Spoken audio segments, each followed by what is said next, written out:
excitement and sensory gratification and endless sensory fulfillment. But very soon it slips through the fingers, and then there is tremendous pain. And the more the pleasure, more the pain. And therefore, how do we deal with that duality? Pleasure and pain, both are there. And if we did not have the storehouse of this knowledge, which was seeded in us in childhood for 14 years, then, what was seeded in you for 14 years, that is not functional knowledge. It is just theoretical knowledge. So it is not of much use unless that knowledge becomes productive and becomes functional in dealing with and solving every problem of life. Will you agree with me? So it has to become functional, and it has to solve every problem of life as it arises, solve it. As it arises, solve it. So this knowledge has to serve, and this knowledge is on a testing ground for 40 years. So from 20 to 60, you are given the full mandate to enjoy the world, to enjoy and to enjoy and to enjoy and to enjoy till you become sick and tired. Till you become satiated, till you become neurotic and insane, until you become a seeker. Because then you ask the question, what is all this about? I thought we were promised a heaven at 21. And we had in small patches and small bouts so much of pleasure, but there is too much pain. More pain than pleasure. So who the hell wants all this? So you're grumbling.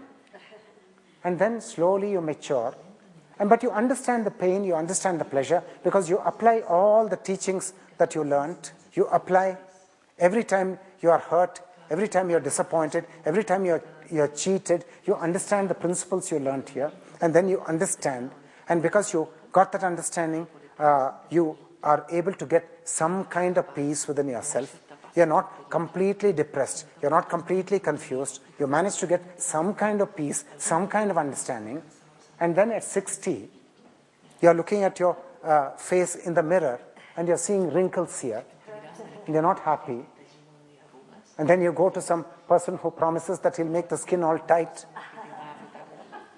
But how long? Another 10 years? And the sooner we face the fact that death is around the corner, better for us.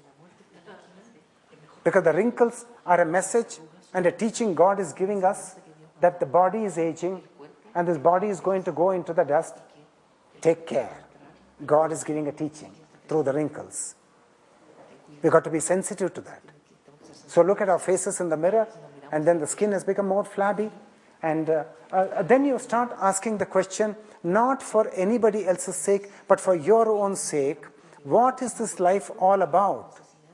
And what is all the thing that I learned here? Is it just a story?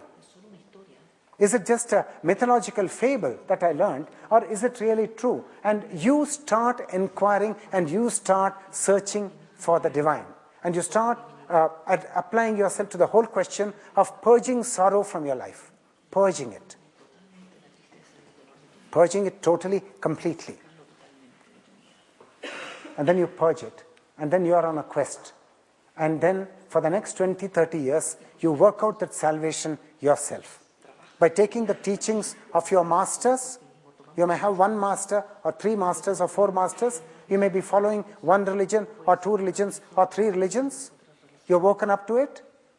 And then you start applying. And you've got to, who is going to do the homework? Who earned your money? Did somebody earn the money for you? You earned it yourself. So similarly, you got to earn this moksha yourself. You got to take the teaching, got to work with it, and this moksha means peace, no more questions. And you have a comprehensive understanding of the whole of life, the understanding of man, and the understanding of divinity, and where is this divinity, and how is man connected to the divinity, so you are at peace. And so that was a life journey from birth till death. From birth till death, one full cycle, and then therefore you are able to die in peace. Not a worry, not a regret. All attachments are renounced. All the power handed over to your sons and daughters. It's not still clinging on to any power. renounced everything, die in peace with the name of God on your lips. So moksha, duality ended, God and self realized. And Artha and Kama are two twin goals which are ever intertwined. Because if you don't have money in your pockets, you think you're going to have your desires fulfilled? No. So you've got to continuously seek wealth so that your desires may be continuously fulfilled. So Artha and Kama, Artha which is the acquisition of wealth, and Kama which is the fulfillment of desire, they always go hand in hand. They are twin goals of life. And they stand apart. They are in the field of Maya, and they stand apart from the two other goals of life called Dharma and Moksha. So, the four goals of life, Dharma, Artha, Kama, Moksha. Dharma, Artha, Kama, Moksha, they completely cover the totality of life, from birth till death. Comprehensive totality of life is completely covered. Nothing is left out. You are not told, at 21 you are not told that you have got to become a monk, that you cannot have your desires fulfilled. No. Because the Hindu seers, they were very wise. They said, it is enough if you become a true seeker at 60. Till then, please be a child of Maya, be a slave of Maya, run behind the senses, get all your knocks, learn all the lessons. At 60, you'll be wise. So they were not in a hurry.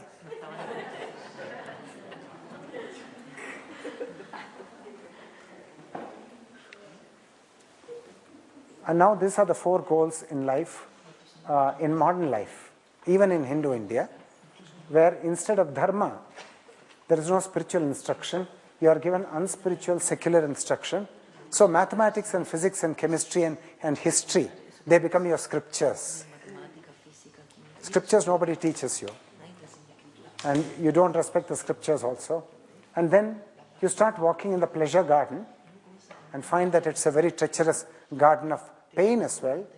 And then because of the hard knocks, you attend spiritual retreats, you go to some masters, you start learning, and then you pick up a little bit of dharma and you keep going. So this is like a kind of substitute for the rock-solid foundation that the ancient civilization gave every member of that civilization for 14 years. 14 years of consolidated, rock-solid, bedrock spiritual education. So this is piecemeal.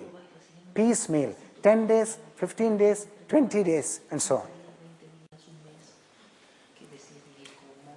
But still good enough. But we need that substitute. Yeah. We need it because we have no alternative. And then at 65, are we retiring? No. We are not retiring at 65. We are not saying goodbye to pleasures. We are not saying goodbye to the world of sensory gratification. We want more and more of it. We want more of travel. We want more of excitement. If we have not seen Latin America, we want to go to Latin America. If we have not seen Bali Islands, Indonesia, we want to go there. And therefore, now what have we done with pain, which is an inevitable concomitant of pleasure in God's creation? You got to think, and as seekers you got to think, and you got to know that God is so intelligent, because you can see the intelligence of God in His design of the teeth, in the design of the eyeballs and the eyelids and the eyelashes and the nostrils and the tongue and the complicated structure of the intestines and the stomach. You know that He is the supreme intelligence. And you think that the thing called pain in human life, which is such an integral part of the human life, you think God unconsciously implanted pain in human life, or did He consciously implant it? Think, you got to think. You are here to think. You know that He made the teeth, right? You know that, right? Yeah. He made the teeth. He made the cochlea in the ears. Engineering. God must be a great engineer. Bioengineer. And He made the galaxies. He made all the planets.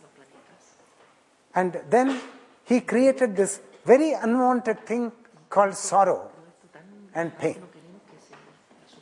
And what is your opinion?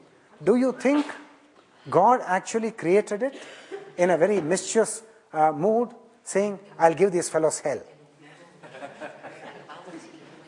Because they are not remembering me, I'll give the blokes hell. Okay, then who created pain? You created pain? No, I don't think you created pain. Okay, who created the call of the senses? We didn't create the call of the senses, no? The senses are overpowering us. They're just dragging and taking us along. God created the senses. God created the call of the senses. He created the call of the senses. He got us entrapped in the pleasure garden of life, 20 to 60. And he showed us that the pleasure garden is also a pain garden. So the pain is the architect, the master architect is God. Got to realize that. And you will realize it if you just start thinking about it deeply. You've got to start thinking about it. It's the handiwork of the divine. Pain is the handiwork of the divine, as much as pleasure is also the handiwork of the divine. So he created this. And because, And because at 65, we are not matured.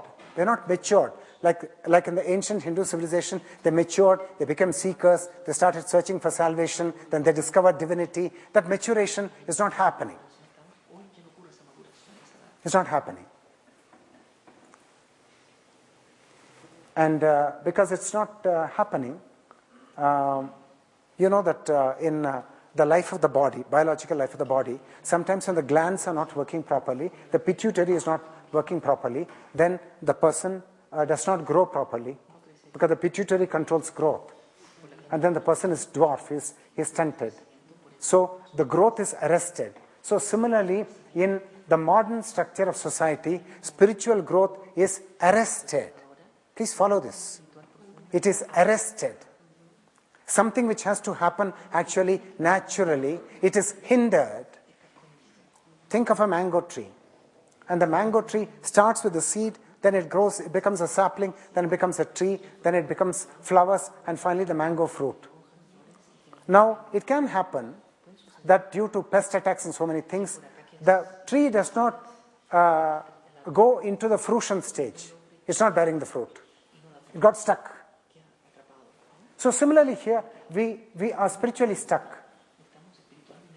And therefore we are spiritually stuck and we are not maturing as seekers at 65. Artha and Kama is continuing and pain continues to be a burden. And so what actually happens to us in the last phase of our life? Our children are not caring for us and we have to go to an old age home. And this is the thing which the West is teaching everybody, that you have to go to an old age home and you have to die in sadness, probably with cancer or Alzheimer's or some of the horrible things in life. And so this whole part is very, very sad. Because a growth which had to happen has not happened. That growth was arrested by the aberrant form of the structure of society. Spiritually aberrant form. Something has happened to the whole structure of society so that the fruition, the spiritual fruition which had to happen at 60 did not happen. And so despondency and grief are the last fruits of life. Despondency and grief. So they're negative fruits. They're bitter fruits. So this is the duality. We are so familiar with this. Pleasure and pain, success and failure, acceptance and rejection, honor, praise and dishonor, good health, health and disease, life and death, and plenty and poverty, love and hate, wealth and poverty, excited and depressed, me and not me, attraction and repulsion. So the Artha and Kama journey for 40 years, from the time you're 20 to the time you're 60, it's traveling on this treacherous ground of extreme pleasure and extreme pain. Extreme pleasure, extreme pain. And if you're given the spiritual instruction,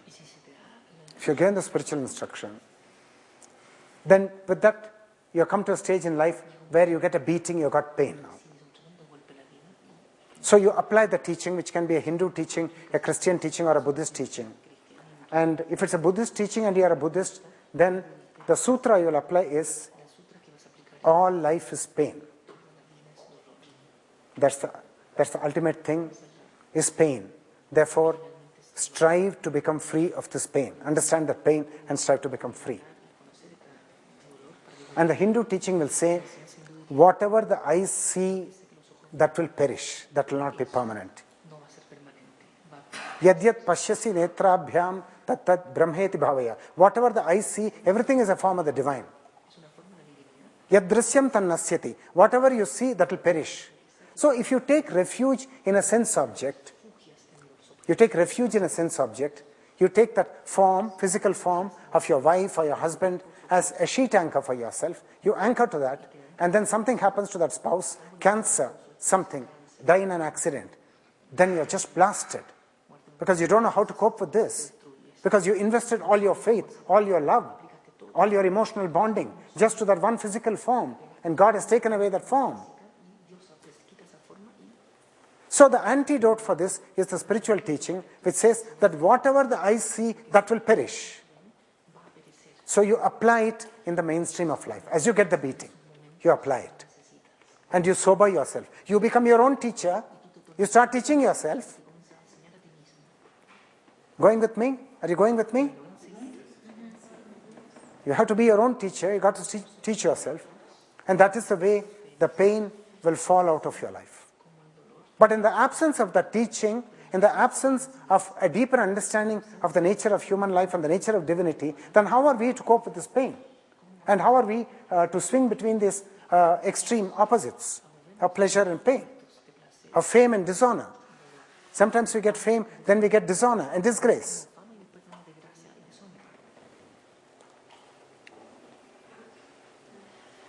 And if we ponder, we'll find that there are times in our life when we were able to think something and achieve something.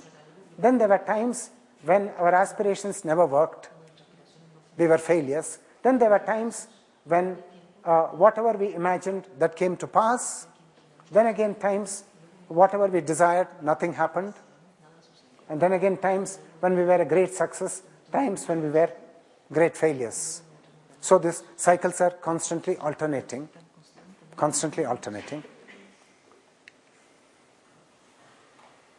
And so one of the teaching that we need to understand the human drama is this particular mythological picture from the Hindu scriptures. So here you see a central axis, and on that is the highest deity or god called Mahavishnu in the Hindu world, and the Father in heaven in Christianity. Mahavishnu in the Hindu world and the Father in heaven in Christianity. And then there are, in the Christian metaphor, there are angels and demons. The Christian, you got to understand the language of Christianity. You got to understand the language of the religion. It's very subtle. And without that, you're just done for. So, angelic forces, divine forces, demonic forces, hence shown as dark forms. And they are churning something. They're all working in the field of our life. This is the field of any human being's life. This is the area. This is the field of any human being's life. And it seems to be in turmoil, looking at the waves. Then our lives are at sea, our lives are in turmoil. And a number of cosmic life energies are working in us. And the benevolent ones are called angels or devas, and the malevolent ones are called asuras or demons. And they're present in our life, and they're working in our life. They're actually working. They're working in the theater of your body. A drama is going on in the theater of your body, and in the theater of your consciousness, the drama is going on. A certain drama is going on by itself. Are you creating it, or is it going on by itself? Please answer my question. It's going on by itself, obviously. It's going on by itself. You're creating it? You're creating it? Yeah. Sometimes when you think a thought, you may get the feeling, Oh, I had this thought, I thought this thought. Now, even that is part of the drama. Where your ego takes possession and your ego says, yeah, I'm the architect of this thought, I got this Nobel Prize idea and I deserve a Nobel Prize. That's the ego talking. But just one thing in the whole scenario of the drama, unfolding drama, is going on. So a number of very subtle life energies are at work. Now, how are they working? They actually give you a thought. If it's a good thought, you want to do good to humanity, you want to be very hospitable to people, you want to be kind to people, then it's coming from one of the angelic energies, the Devic energies. It's coming.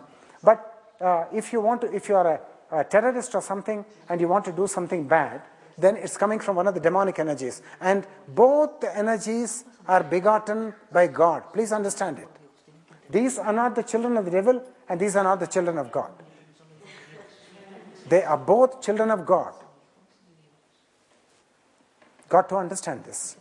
They create, for example, incidents, events, happenings in life.